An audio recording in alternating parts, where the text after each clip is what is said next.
আর মাত্র একটা দিন বাকি, তারপরে অনুষ্ঠিত হতে যাচ্ছে সেই বহুল কাঙ্ক্ষিত ত্রয়োদশ জাতীয় সংসদ নির্বাচন। এবং এই মুহূর্তে আমি আছি বেগমগঞ্জ উপজেলা নির্বাহী কর্মকর্তার অফিসে, যেখান থেকে দেখতে পাচ্ছেন যে আমার পেছনে অনেক ভিড়। এই ভিড়টার কারণটা হচ্ছে যে এখান থেকে মূলত এখানকার আশপাশে যে কেন্দ্রগুলো আছে, সেই কেন্দ্রগুলোর যে ভোটের সরঞ্জাম আছে, সেই সরঞ্জামগুলো কিন্তু সকাল থেকে বিতরণ করা হচ্ছে। আপনারা জানেন যে আগামীকাল 12ই ফেব্রুয়ারি অনুষ্ঠিত হবে এই জাতীয় ত্রয়োদশ নির্বাচন। সকাল 7:30 থেকে শুরু করে ভোট গ্রহণ চলবে বিকেল 4:30 পর্যন্ত। আর এই ভোট গ্রহণের আগ মুহূর্তটায় বলতে গেলে প্রশাসনিক যত কাজ আছে সেই কাজগুলো কিন্তু এখান থেকে সম্পূর্ণ করা হচ্ছে। বিভিন্ন আইন শৃঙ্খলা বাহিনীর যে কর্মীরা আছে তারা এখানে আসছেন, কেন্দ্রের যে কর্মকর্তারা আছেন, প্রিজাইডিং অফিসাররা আছেন, তারা এখানে আসছেন।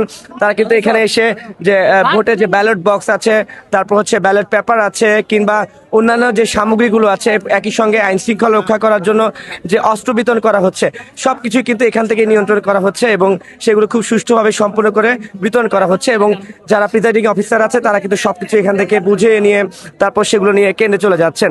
আমি যদি একটু এখানকার যে আসনগুলো আছে, নোয়াখালীতে যে 6টি আসন আছে, তার মধ্যে আমি যেখানে আছি সেটা হচ্ছে বেগমগঞ্জ। তো বেগমগঞ্জে এই এখানকার যে 3 আসনের সেই আসন সম্পর্কে যদি একটু বলতে চাই, যে বেগমগঞ্জের 3 আসনে মোট ভোটার হচ্ছে 4,99,049 জন। তার মধ্যে পুরুষ ভোটার আছে 2,58,062 জন, মহিলা ভোটার আছে 2,40,979 জন, এবং এখানে তৃতীয় লিঙ্গের ভোটার আছে 8 জন। আর মোট ভোট কেন্দ্র বলা হয়েছে 166টা। 166টি ভোট কেন্দ্রের মধ্যেও কিন্তু এখানে 60টি ভোট কেন্দ্রকে কিছুটা ঝুঁকিপূর্ণ হিসাবে চিহ্নিত করা হয়েছে। সেইগুলোর মধ্যে রয়েছে এখানকার যে জিরতলি জায়গা একটি আছে, জিরতলি ইউনিয়ন, আমানুল্লাহ ইউনিয়ন কিংবা গোপালপুর ইউনিয়নে কিছু কিছু কেন্দ্রকে কিছুটা ঝুঁকিপূর্ণ ঘোষণা করা হয়েছে।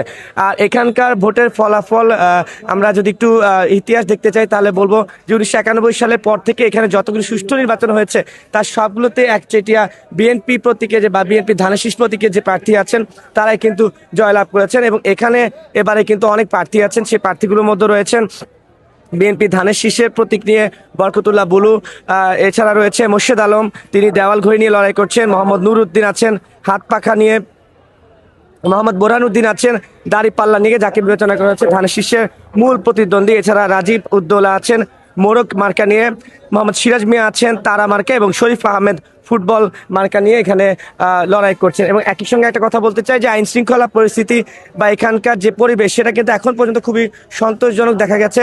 কোনো ধরনের বিশৃঙ্খলা, অনিয়ম কিংবা কোনো ধরনের সহিংসতার খবর কিন্তু আমরা একদমই পাইনি, এবং প্রার্থীরাও একে অপরের বিরুদ্ধে তেমন কোনো অভিযোগ কিন্তু আমরা করতে দেখিনি।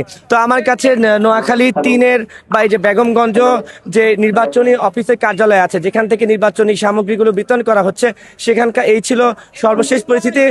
কিছুক্ষণ 12টা থেকে আমরা দেখেছি যে ব্যালট বক্স বিতরণ করা হয়েছে, কিছুক্ষণের মধ্যে এটা শেষ হয়ে যাবে এবং ইতিমধ্যে কিন্তু ব্যালট বক্সগুলো কেন্দ্রে কেন্দ্রে পৌঁছানো শুরু করেছে। আমার কাছে এই ছিল সর্বশেষ।